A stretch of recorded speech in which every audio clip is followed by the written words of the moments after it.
ಮೀನುಗಾರಿಕೆ ಕರಾವಳಿಯ ಪ್ರಮುಖ ಉದ್ಯೋಗ. ಕರಾವಳಿಯ ಸಾವಿರಾರು ಕುಟುಂಬಗಳು ಮೀನುಗಾರಿಕೆಯನ್ನ ನಂಬಿ ಜೀವನವನ್ನ ಸಾಗಿಸುತ್ತಿವೆ. ಆದರೆ ಜೂನ್ ಹಾಗೂ ಜುಲೈ ತಿಂಗಳಲ್ಲಿ ಮೀನುಗಾರಿಕೆ ಇರೋದಿಲ್ಲ. ಹೀಗಾಗಿ ಈ ವೇಳೆ ಮೀನುಗಾರರು ಮೀನುಗಾರಿಕೆಯಲ್ಲಿ ಬಳಸಲ್ಪಡುವ ಬಲೆ ನೇಯುವ ವೃತ್ತಿಯಲ್ಲಿ ತೊಡಗಿರುತ್ತಾರೆ. ಉಡುಪಿಯ ನೂರಾರು ಮಂದಿ ಮೀನುಗಾರರು ಹಾಗೂ ಹೊರ ರಾಜ್ಯದಿಂದಲೂ ಬಲೆ ನೇಯುವವರನ್ನ ಕರೆಸಿಕೊಳ್ಳಲಾಗುತ್ತದೆ.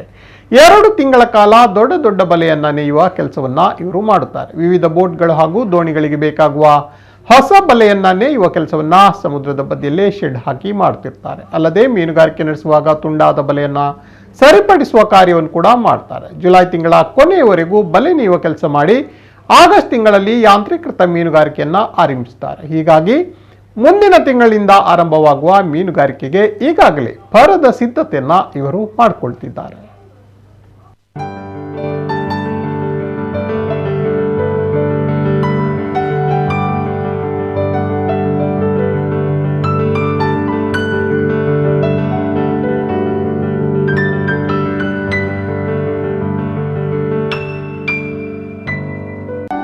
ನಾವು ಇಲ್ಲಿ ಕೆಲಸ ಮಾಡ್ತೀವಿ ವರ್ಷಿಂದು ಅದು ವರ್ಷಿನಲ್ಲಿ ಈಗ ಬಲೆ ಡ್ಯಾಮೇಜ್ ಎಲ್ಲ ಆಗ್ತದಲ್ಲ, ಅದು ಡ್ಯಾಮೇಜ್ಗೆ ಮೇಲೆ ಆಗ್ತದೆ.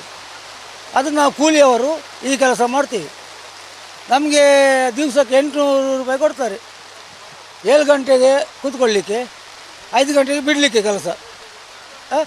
ಅದೆಲ್ಲ ಡ್ಯಾಮೇಜ್ ಆದ ಬಲೆ. ಡ್ಯಾಮೇಜ್ ಆದ ಬಲೆಯನ್ನು ನಾವು ಸರಿ ಮಾಡಿ ಕೊಡು. ಇದು ಎಷ್ಟು ದಿನ ಅಂದರೆ ಆದರೆ 15 ದಿವಸ, 12 ದಿವಸ, 20 ದಿವಸ ಆದದುಂಟು.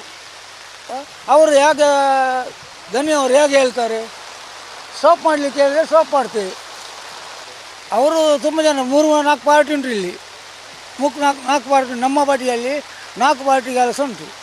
ಆಂಧ್ರ ಮತ್ತು ಒರಿಸ್ಸಾ ಮತ್ತು ಬೇರೆ ಊರಿನ ಇದ್ದಾರೆ. ಅವರು ಇದೆಲ್ಲ ನಮ್ಮ ಊರಿನವರು, ಇಲ್ಲಿ ಅವರಿಗೆ, ನಮ್ಮ ಕರ್ನಾಟಕದವರಿಗೆ. ಅವರೆಲ್ಲ ಆಂಧ್ರ ಅವರೆಲ್ಲಿದ್ದಾರೆ. ಅವರು ಇಷ್ಟೆಲ್ಲ ಮಾಡ್ತೇವೆ.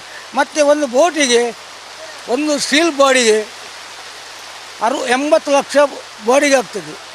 ಅದೇ ಬಲೆ ಗಿಲೆ ಎಲ್ಲ ಮಾಡಿದರೆ 1.5 ಕೋಟಿ ಹೋಗ್ತದೆ. 1.5 ಕೋಟಿ ಇಡಬೇಕು ಒಂದು ಬೋಟಿಗೆ.